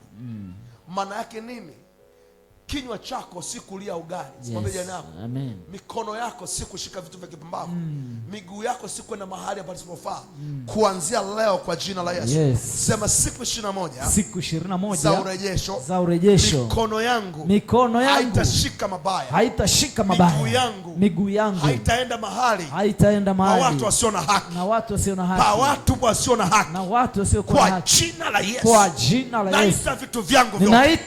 Naita furaha. Naita amani. Naita matumaini. Kwa jina la Yesu. Sema njoo. Mpe Yesu makofi tena. Na kuna moyo wa mtu unaweka sawa. Amen. Magonjwa yasiyo sehemu yako. Aibu isiyo sehemu yako. Amen. Hata siku moja moyo na nafsi yako ikikaa sawa, hutaweza kuvumilia kwenye magonjwa. Hautaweza, kwa sababu Roho wa Bwana yuko juu yako. Atakwambia haya ni mapepo. Wewe sema nao. Mapepo yakisha kuwataki, sema enyi nyinyi mliokuja. Na wanakuja wakiwa na harufu. Na waambieni kweli, wanakuja wana harufu fulani, utasita kuna harufu inakuja. Hii harufu moja si yenyewe. Umepiga perfume, wewe sema tu, wewe uliokuja. Huyu mwanamke, huyu mwanaume, kwa jina la Yesu Kristo. Biblia inasema na wakatoa pepo kwa jina la Yesu. Nami natangaza leo kwa jina la Yesu. Wewe pepo kibwengo, wewe Subiana, wewe Makata, wewe Maimuna, wewe Suberiani, achia, toka kwa jina la Yesu. Ulioleta harufu mbaya, unaileta hiki, toka. Pokea upako. Amen. Receive that anointing. Amen. May you receive now. Yes. May you receive now. Amina. May you receive now. I receive. Pokea upako kushinda. Amen. Pokea majira haya upako kushinda. Yes. Kwa jina la Yesu Kristo. Amina. Kama ilivyokuwa leo siku ya Jumanne, ninatamka kwa namba 4 ni namba ya wazee. Kwa jina la Yesu Kristo upokee nguvu sasa ya kwenda kufungua maduka ambayo hujawahi kuyafungua. Amina. Kwenda kufanya biashara ambayo hujawahi kuifanya. Amen. Naamuru sauti yangu ije kuamsha kitandani. Yes. Wewe ambao ulikuwa mgonjwa, kwa jina la Yesu. Amen. Sauti kuamsha hapo ulipo. Amina. Amka kwa jina la Yesu. Amen. Nasema amka in the name of Jesus. Yes. Kwa jina la Yesu. Amen. Adui zako wakuachie. Yes. Mizimu kuachie. Amen. Mashetani yakuachie. Amen. Roho mbaya zikuachie. Yes. In the name of Jesus. Amen. Piga makofi kama unanielewa. Yes. Kipindi changu kinakwenda kuisha muda si mrefu. Hallelujah. Sasa sikiliza, Yesu alienda mbali sana. Nikianza kuendelea kueleza habari, sio Yesu alifanya nini, Yesu alikuwa nini, ni shida sana, sio? Hebu tuende kwenye direct kwenye eneo moja la msingi ambalo tunasema mara baada ya Yesu kumshinda Lucifer, ambaye ni yule Satani aliyomweza nani? Adamu wa kwanza. Mnakumbuka? Aliishi miaka 930, Adamu akawezwa, akapoteza vyote. Yesu amekuja ili kurejesha. Inasema ili wawe navyo tele. Hivi kuna mtu ananielewa vizuri? Nani anataka awe navyo tele? Hebu kule unanitazama, kama uko unanifuatilia, nani anataka awe navyo tele? Ni nini ambacho wewe umepungukiwa kwenye maisha yako? Wakati mwingine binamu yako hawezi kukupa, wala mjomba wako hawezi kukupatia. Wakati mwingine hata mama yako hawezi kukupatia, wala baba yako hakupatii chochote. Mungu yeye kwa mwanawe Yesu Kristo anaweza kukupatia kuanzia sasa. Yaani unapoanza kubadilisha mitazamo yako, yeye anaweza kuanza jambo jipya na wewe. Mungu afanye kwako. Nasema Mungu afanye kwako. Ni majira ya Mungu kwa mwanawe Yesu Kristo kufanya. Bwana Yesu asifiwe. Sasa nini ambacho kipo hapo? Kinachoendelea ni hii. Safari Yesu ni ndefu sana. Alimshinda kwenye Luka ile sura ya 4, tumesema ule mstari wa 4 mpaka mstari wa 10. Alimwambia kama ni mwana wa Mungu, akaenda na siku 40. Leo unaweza kuona maombi ya siku 40. Wakristo wote waliomwamini Yesu Kristo na dini zao wanafunga siku ngapi? 40. Of which ni nzuri, tuwapigie makofi. Ni nzuri sana. Wanafunga siku 40, ni Kwaresma. Sio mbaya, ni nzuri kabisa. Amen. Lakini jambo la muhimu, siku 40 zisiwe kwetu kama liturujia. Siku 40 zisiwe kwetu kama kuabudu sanamu. Kwa sababu Yesu alifunga siku 40. Sio tunataka hata kama ni iwe siku moja, iwe siku ya urejesho. Nasema iwe siku ya ukombozi. Iwe siku ya urejesho. Mungu akupe kwa jina la Yesu. Kwa usiingie kwenye mateso ya maombi, alafu kesho unabaki yule yule. Unahitaji kurejesha. Hakuna kazi nyingine. Ukishampokea Yesu Kristo ambaye ni Adamu wa pili, hatua inayofuata wanangu ni kurudisha tu furaha, kurudisha amani, kurudisha matumaini. Ananielewa? Sema mimi na nguvu.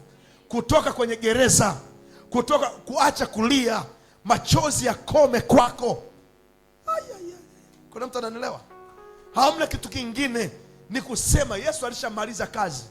Hakuna mtu ambaye anaweza kufunga siku 40, yani asubuhi na jioni usiku na mchana kavu, hawezi. Tunaelewa vizuri hapo? Yesu alifanya kwa sababu ilikuwa ni safari ndefu ya kumeliminate, ya kumzuia yule aliyopora vya kwetu, yule aliyoiba vya kwetu, aliyoiba afya njema, aliyoiba utajiri wetu, aliyoiba nini, furaha yetu. Akaiba yeye, akamwendea siku 40. Na mara baada ya siku 40 Yesu Kristo, Biblia inasema hivi, ikabidi atoke mahali pale, akaliacha jangwa. Alipoliacha jangwa, akaanza kwenda kukabili sasa, kukabili mataifa. Ndio maana lazima tufike mahali tuwe na uwezo wa kukabili mataifa. Twende Yeremia 4:7. Yeremia 4:7 Biblia inasema simba jike, lioness, simba jike. Ni andiko ambalo alisoma ili iweze kuleta maana kwa wewe unanifuatilia, na wewe uko ndani ya siku 21 za kinabii na saa ya urejesho na nabii Lwambano. Siku 21 kuna mtu hapa anakwenda kurejesha maisha yake. Nilikuwa naongea na binti moja jana, alinipigia akaniambia, nabii tafadhali, nataka sema neno tu. Na hata sasa nasema neno na mtu mwingine. Naongea na wewe unanifuatilia na nyinyi ambao mko hapa. Liko neno la kinabii kwako, lile ambao umekusudia, lilo jema na Mungu akalifurahia, linakwenda kutimia. Kufanya biashara sio dhambi, unakwenda kutimia. Nasema hivi, kuwa na afya njema, kutoka kwenye kitanda cha magonjwa, aibu, sio dhambi, inakwenda kutimia. Adui zako wanakuachia sasa. Wanasema adui zako wanakuachia sasa. Waliokutesa muda mrefu wanakuachia. Nasema watakuachia in the name of Jesus. Simba ametoka katika kichaka chake, ndiye aangamizaye mataifa. Aangamizaye nini? Mataifa. Ameanza kushika njia. Maana yake nini? Unahitaji kuwa na hiyo roho sasa, baada ya kuwa na Kristo na kwenye ulimwengu wa nafsi yako umekombolewa. Sio ndivyo? Tumeelewa? Nani ana hasira sasa ya kupata mambo mema? Nani ana hasira sasa? Hiyo hasira tu, hasira ya Mungu. Pokea kwa jina la Yesu. Usipokuwa na hiyo hasira, adui, mapepo na mazimu, ushirikina na uchao na umaskini hautakuacha. Sema, kuanzia leo roho yangu na nafsi yangu imejaa nguvu mpya ili kushinda kila mashinikizo, mashinikizo ya kichawi, mashinikizo ya uharibifu, kwa jina la Yesu, kwa jina la Yesu, kwa jina la Yesu. Anasema anaenda kuangamiza mataifa. Ameanza kushika njia, ametoka katika mahali pake ili aifanye nchi yake kuwa ukiwa, miji yako ifanywe maganjo, asibaki mwenyeji ndani yake. Hasa iko hivi, uko ndani ya Kristo. Amen. Maana yake unahitaji kufanya ndani ya siku 21, ndani ya maombi ambayo tupo kwa resma sasa hivi. Ndani ya kwa resma unahitaji kuangamiza chochote kinachotesa moyo wako, chochote kinachoharibu furaha yako. Huyu simba anasema anakwenda kuangamiza. Sema, anakwenda kuangamiza chochote kinachotesa, yoyote aliyekutamkia mabaya. Haya ndio maombi unahitaji kufanya hivyo. Unasema ndani ya siku ya kwanza, kwa kuwa nimejenga msingi, chochote kinachonizuia, mwanadamu aliyokaa mbele yangu amebeba uganga, amebeba uganga, narudia, amechukua ushirikina ili kunizuia. Sawa sawa na Ayubu 38:11 amesema sitavuka. Mimi nitavuka kwa jina la Yesu. Natangaza roho ya simba jike, roho ya simba wa kabila la Yuda ambaye ni Yesu Kristo, naita ndani yangu. Nitavuka hapa waliponizuia. Pokea nguvu ya kuvuka. Pokea nguvu ya kuvuka. Receive that power. Ananielewa? Tuasema amina. Nguvu. Bwana Yesu asifiwe. Hasa ikaenda ikaishia mpaka Yesu amekamatwa, si ndivyo? Akateswa, akawa akatundikwa msalabani. Alipotundikwa msalabani, Biblia inasema kwamba Yesu ilipaswa afike pale msalabani. Na ndio pointi ambayo msingi kuanzia leo, siku ya kwanza nitakupa introduction kidogo. Amen. Na kwa kuwa tumeshatamka mengi, tujue kwamba ushindi wetu umekamilishwa kwenye msalaba. Mshangilie Bwana Yesu. Narudia, ushindi wetu umekamilishwa kwenye nini? Kwenye msalaba.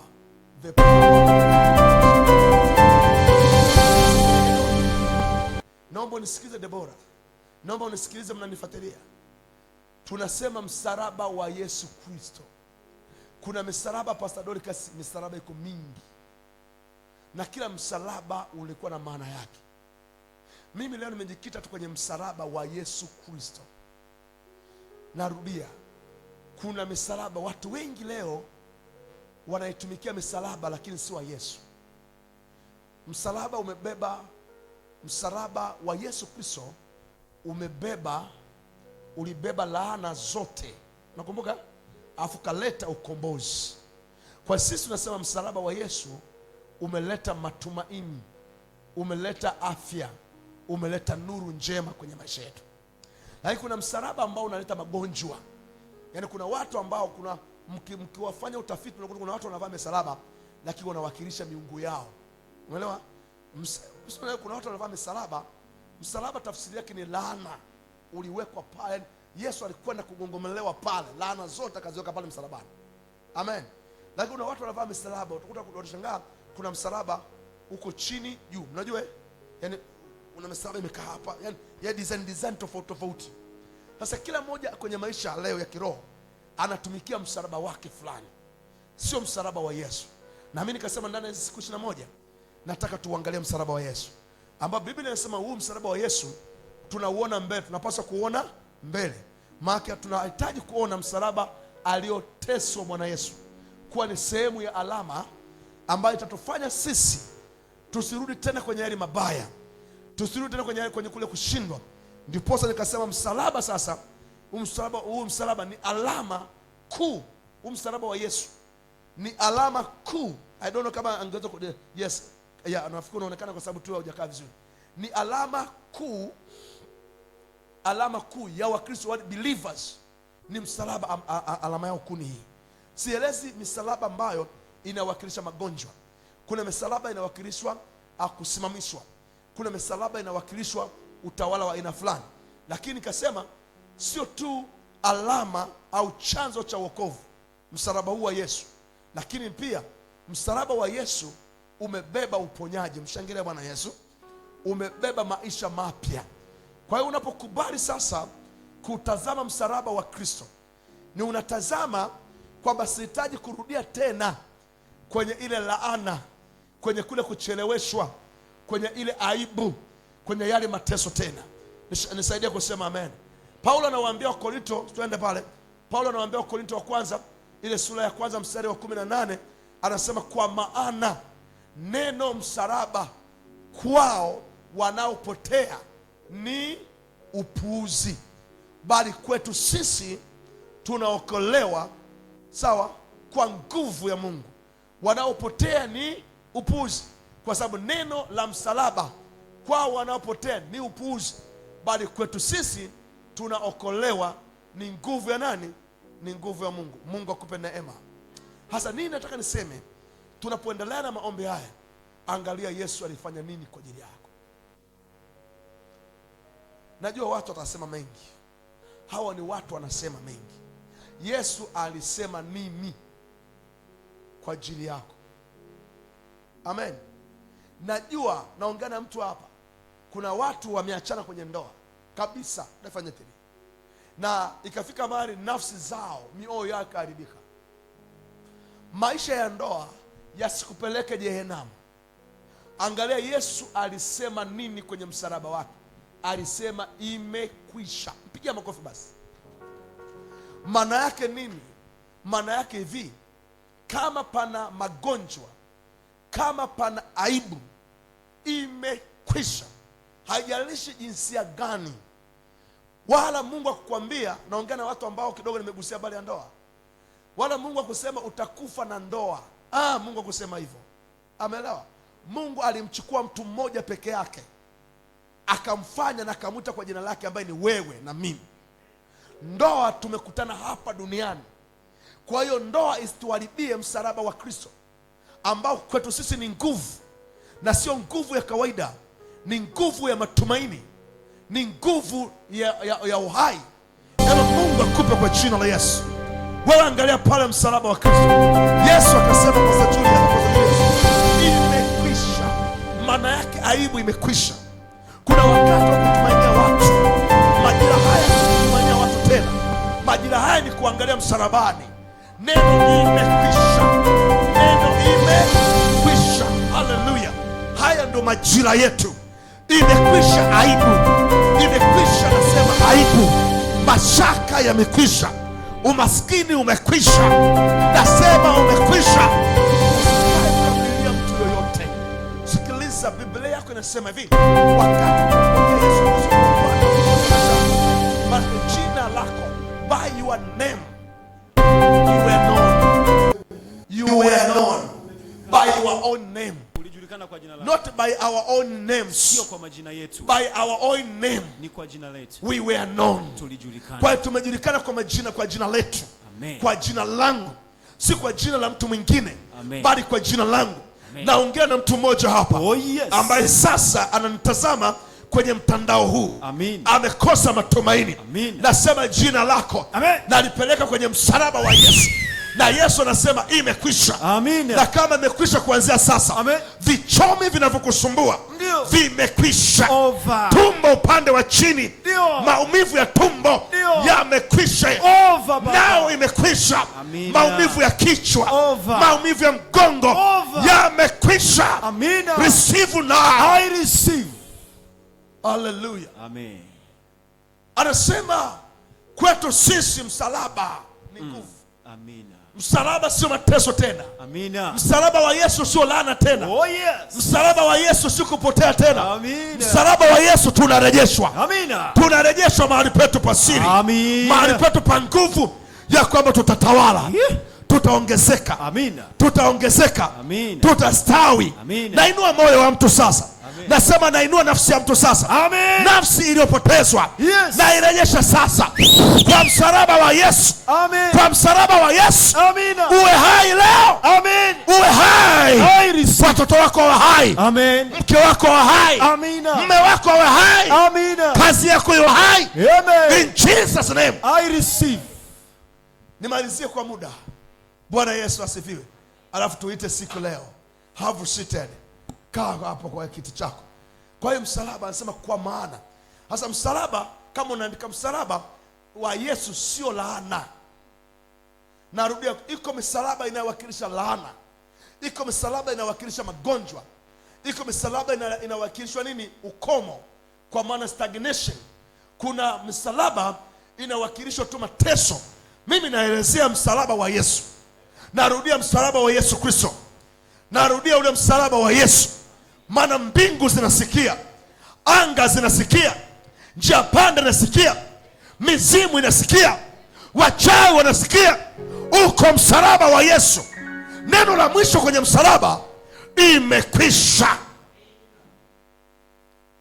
Kwa hiyo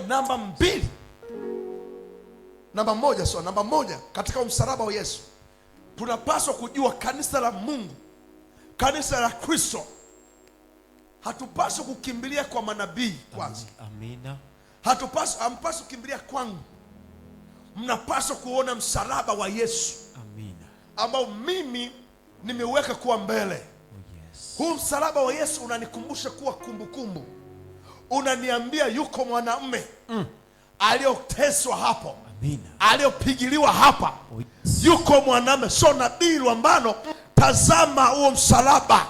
Unapoona msalaba huo, ita uponyaji kwa yule mwanamke. Amina. Ita uponyaji kwa yule mwanaume. Ita uponyaji nami sasa kwa jina la Yesu. Amina. Napotazama msalaba wa Yesu, na ita uponyaji kwa yule baba. Amina. Na ita uponyaji kwako sasa. Na ita uponyaji kwa yule mama. Na ita uponyaji kwako. Amen. Kwa jina la Yesu.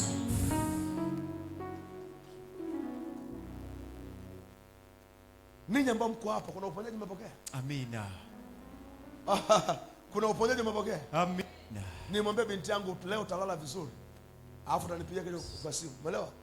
Kukanyaga kwenye viwanja vya nabii peke yake, tayari malaika wa Mungu wanahudumu hapa. Amina. Wataambatana na wewe. Amen. Amen. Kwa hiyo unachopaswa ni kumtumikia Kristo na watoto wako na familia yako. Fanya kazi kwa bidii sana. Naongea na wewe. Unaendelea vizuri? Amen. Fear not.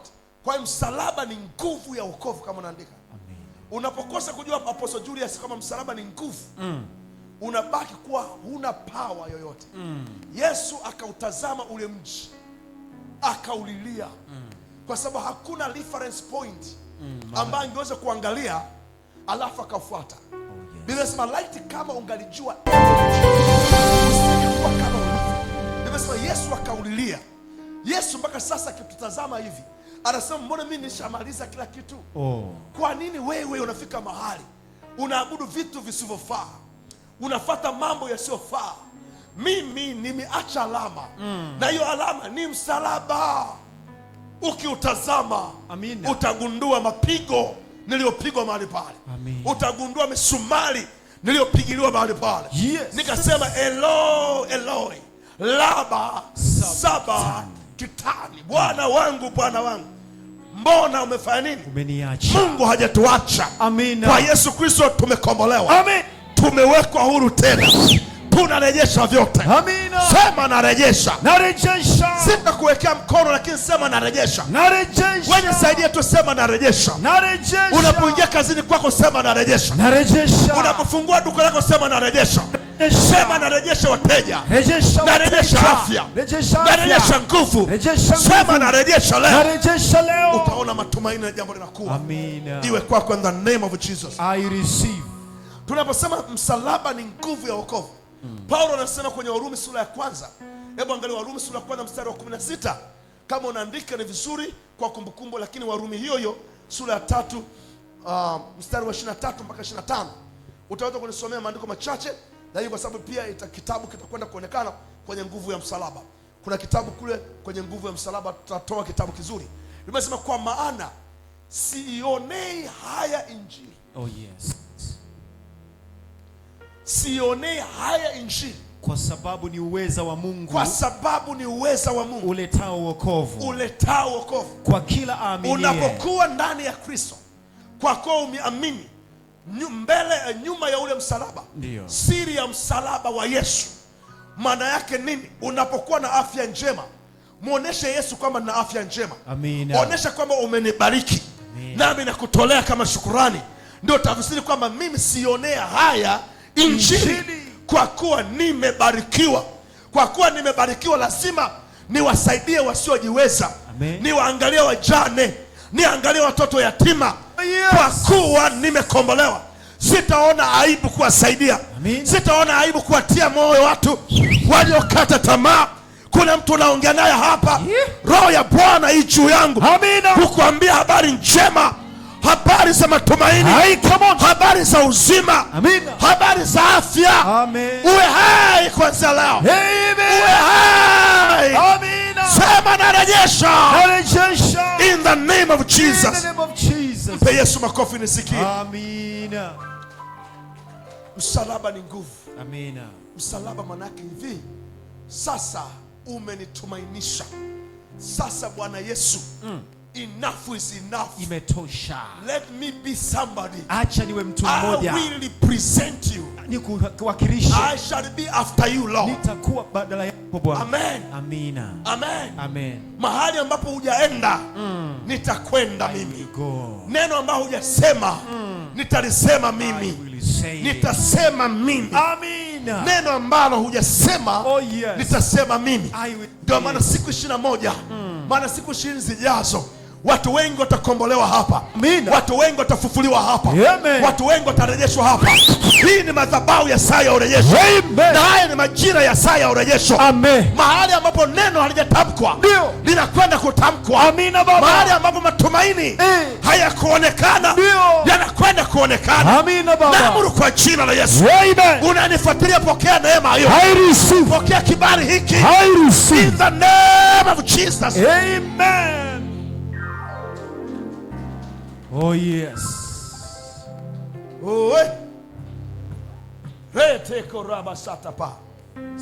Waefeso sura ya 1 mstari wa 7 anasemaje? Tumalizie point hii. Tumalizie point hii. Nini maana yake tunaposema msalaba ni nguvu ya wokovu? Anasema sitaionea haya nini? Injili ya Bwana. Wewe nini ambacho tunakionea haya? Kuna majira yamefikia sasa. Apostle Julius. Hatuhitaji kuhubiri tu. Wanaohubiri mitaani tuwapigie makofi sana. Amina. Na upate neema kama unayo. Amina. Lakini Yesu akaenda mbali. Akasema sikiliza, hata pasipo lile neno langu, bali nyinyi kaeni ndani yangu, nami nitakaa ndani yenu. hata pasipo lile neno langu. Oh, yes. Wale watakao watazama ninyi, hata msipowaambia mimi naokoa, watakapoona ninyi wavutwe kwa mwenendo wenu ulio mwema. Iwe kuna wakati wewe ni chumvi, wewe ni ladha tu, watu wakiangalia wataka kuonje. Haleluya. Wewe kwa jina la Yesu naamuru nyuma yako wawe watu 10. Amen. Naamuru nyuma yako wawe watu 10. Amina. Walete kwa Yesu sasa. Oh, yes. Nasema walete kwa Yesu. Amina. Waone maisha yako ni bora. Amina. Wewe ni barua ya wazi. Amina. Wewe ni barua ya wazi. Amina. Wangapi wako tayari kuleta watu 10 kwa Kristo? Oh, yes. Yesu anajivunia unapoleta watu. Amen. Kwa hiyo maana yake ni ule uwezo, ni msalaba, anasema ni msalaba peke yake ndio unasababisha, uliosababisha damu imiminike kwa kupigwa pale, kwa kugongomelewa pale. Kumbe kwenye msalaba tunapata uhai. Amina. Msalaba wa Yesu, narudia. Si msalaba wa kina nani wale banani, ni msalaba wa Yesu. Amina. Kuna msalaba ambao unaitwa kaburi, kuna msalaba ambao unaitwa mateso, kuna msalaba unaitwa kupotezwa, kuna msalaba unaitwa chuma ulete, kuna msalaba unaitwa kupingwa. Yote ni misalaba. Mpaka leo watu wanatumikia misalaba. Mimi naongea kwenye hii madhabahu ya saa ya urejesho. Amen. Mimi mwana wa nabii, mimi ni mwana wa agano. Na rejea nasemaje? Ya kwamba kila msalaba wa mashetani, yes, unakwenda kuharibiwa sasa. Amen. Mimi naharibu kila msalaba Haribika. wa mizimu, unaharibiwa. Amina. Kwa jina la Yesu. Amina. Msalaba wa madeni, yes, msalaba wa madeni, amina, uharibiwe sasa. Amen. Nasema uharibiwe. Amina. In the name of Jesus. Amen. In the name of Jesus. Amen. Kwa jina la Yesu. Amen. Sema kila msalaba, kila msalaba ulio kinyume na msalaba wa Yesu, ulio kinyume na msalaba wa Yesu, naamuru sasa uvunjike. naamuru sasa uvunjike. Naamuru majira haya uharibiwe. naamuru majira haya uharibiwe Katika jina la Yesu. katika jina la Yesu. Naita nguvu ya msalaba, naita nguvu ya msalaba, msalaba wa Yesu, msalaba wa Yesu, wende kwenye nyumba yangu, wende kwenye nyumba yangu, ukaharibu kila ishara, ukaharibu kila ishara, ishara za kuzimu, ishara za kuzimu, kila roho za madeni, kila roho za madeni, nyuma ya msalaba wa Yesu. nyuma ya msalaba wa Yesu alisema, Yesu alisema, ewe Yesu ulisema, ewe Yesu ulisema, imekwisha, imekwisha, nami niko ndani yako, nami niko ndani yako, katika jina la Yesu. katika jina la Yesu. Madeni yamekwisha, madeni roho ya yamekwisha, madeni roho ya madeni naiharibu leo, tunaiharibu leo, leo ninaiharibu leo naiharibu roho ya madeni. roho ya madeni. Go, Go, go, go, go, go, kwa jina la Yesu. kwa jina la Yesu. Roho ya madeni, roho ya madeni, roho ya magonjwa, roho ya magonjwa, roho ya udhaifu, roho ya udhaifu, naiangamiza leo, naiangamiza leo, naiangamiza leo, naangamiza leo, kwa jina la Yesu. kwa jina la Yesu. Naita uhai, naita uhai, naita uzima, naita uzima, naita afya, naita afya, afya njoo, afya njoo, afya njoo, afya njoo, afya njoo, afya njoo, afya njoo, afya njoo, kwa jina la Yesu. kwa jina la Yesu. Roho ya matumaini, roho ya matumaini, naita ndani yangu, naita ndani yangu, ije sasa, ije sasa, kwa jina la Yesu. kwa jina la Yesu. Naharibu sasa naharibu sasa roho ya kushindwa, roho ya kushindwa, roho ya kuanguka roho ya kuanguka kwenye mabaya, kwenye mabaya, navunja sasa, navunja sasa, naharibu sasa, naharibu sasa, naharibu sasa, naharibu sasa, naharibu sasa, naharibu sasa, leo naharibu, leo navunja, leo navunja, kwa jina la Yesu. kwa jina la Yesu. Kila kaburi, kila kaburi walonichimbia, walonichimbia, sitazikwa mimi, sitazikwa wala mimi, watoto wangu, wala watoto wala wangu, biashara yangu, wala biashara yangu, watazikwa wao, watazikwa wao, waende, waende, nenda mwenyewe, nenda mwenyewe, kwa jina la Yesu, kwa jina la Yesu, kwa jina la Yesu, kwa jina la Yesu. naamuru sasa, naamuru sasa, adui zangu adui wote zangu wote, kwa chini ya miguu yangu, chini ya miguu yangu, ninawakanyaga, ninawakanyaga, kanyaga, kanyaga, kanyaga, kanyaga, kanyaga, kanyaga, kwa jina la Yesu, kanyaga, ninawakanyaga madui, adui zangu wote leo wanaoniwazia mabaya, ninawakanyaga jioni hii, nyuma ule msalaba, ule msalaba wa neema, ule msalaba wa ukombozi, ule msalaba wa jibu la sahihi, kwa jina la Yesu, kwa jina la Yesu, ninawakanyaga wote, ninawakanyaga sasa, kwa jina la Yesu, angamiza, angamiza, kwa jina la Yesu, kwa jina la Yesu, kwa jina la Yesu, ninawakanyaga wote, wakanda na wachawi, ninawakanyaga kwa damu ya Yesu, sambaratishwa, kamagwa wote,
Tumesema msalaba tunao mmoja. Amina. Ambao ule msalaba wa ukombozi. Amen. Leo siku ya kwanza. Amen. Oh yes. Unaweza kuweka alama kwamba my spiritual father, baba yangu nabii, amenifundisha kwa msalaba mmoja tu. Yes. Na usiku wa leo kwa jina la Yesu. Amen. Ninaamuru utakapoondoka mahali hapa. Yes. Na kwenda mahali popote, utakapokwenda kupumzika nyumbani kwako, utauona msalaba wa Yesu kama ukombozi. Amen. Yes. Kuna mtu anakwenda kuona msalaba wa Yesu. Yes. Ukinena mema, ukinena mazima, ukinena natangaza kwa jina la Yesu. Amina. Malaika kutoka mbinguni wakuhudumie kwenye nyumba yako. Amen. Utakapoingia kwenye majumba yako, malaika ukotangulie. Utakapolala kwenye kitanda chako, usiku mzima malaika wazamu wakuzunguke. Kuanzia leo na kuendelea, siku 21 zilizo mbele yetu zikawe ni siku za miujiza. Wewe ambao hujawahi kukamata fedha kwa sababu ya damu ya mwana kondoo iliyomwagika kutoka kwenye msalaba, na itakasa mikono yako. Na amuru kamba ya fedha iliyokatwa iungwe sasa. Wewe ukakamate fedha. Nasema ukakamate fedha. Kama ni fundi upate wateja. Baada ya kutoka ukapigiwa simu kwamba napigiwa simu, ninatenda sehemu fulani. Mimi naamuru utakwenda. Utakwenda kujenga. Utakwenda kujenga. Utakwenda kujenga. Kama una duka, naamuru ndani ya wiki hii malaika waaje pale, waanze kuleta waanze kuleta wateja. Wateja wa thamani. Mungu wangu akupe. Mungu wangu akupe. Mungu wangu akupe kwenye ndoa yako. Naamuru amani. Naamuru upendo. Naamuru matumaini kwa jina la Yesu. Nabatilisha kifo. Nabatilisha mauti. Mauti yoyote iliyotajwa kwako kama nabii wa Bwana, na ifuta hiyo mauti kwa damu ya Yesu. Nafuta mauti. Sema nafuta. Nafuta mauti. Nafuta magonjwa. Nafuta leo kwa jina la Yesu.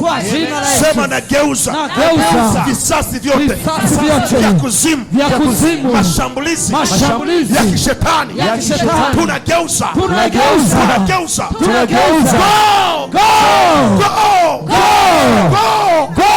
Kwa jina la Yesu. Sema madhabahu. Sogea kwenye madhabahu. Sema na ewe madhabahu. Madhabahu ya saa ya urejesho. Kanisa la Victory. Mimi najificha kwenye madhabahu hii. Hakuna wachawi, hakuna walozi watakaoniweza. Natangaza leo, mimi na watoto wangu tutaishi, tuko salama. Mimi na kanisa kwa jina la Yesu. Kanisa la Victory, madhabahu ya saa ya urejesho iko mahali salama. Tuko mahali salama. Sema tuko mahali salama kwa jina la Yesu. Kwa jina la Yesu. Malango yoyote ya hatima yangu yaliyofungwa nimeyafungua. Natangaza leo furaha ya Mungu iko ndani yangu. Roho Mtakatifu fanyika Mungu ndani ya maisha yangu. Ndani ya maisha yangu. Fanyika kibali ndani ya maisha yangu kwa jina la Yesu. Nabariki sasa na kuzitakasa siku 20 zilizo mbele yangu zikawa ni siku za majibu ya maombi yangu. Siku za miujiza, siku za ishara, siku za wokovu, siku za maongezeko kwa jina la Yesu. Asante Bwana Yesu kwa kifo chako na kwa ufufuo kuliacha kaburi. Wewe ni Mungu wangu. Asante Bwana Yesu kwa kunipenda. Maneno haya, matamshi haya na yavesha mwili sawa sana Yohana 1:14 kwa jina la Yesu. Amen.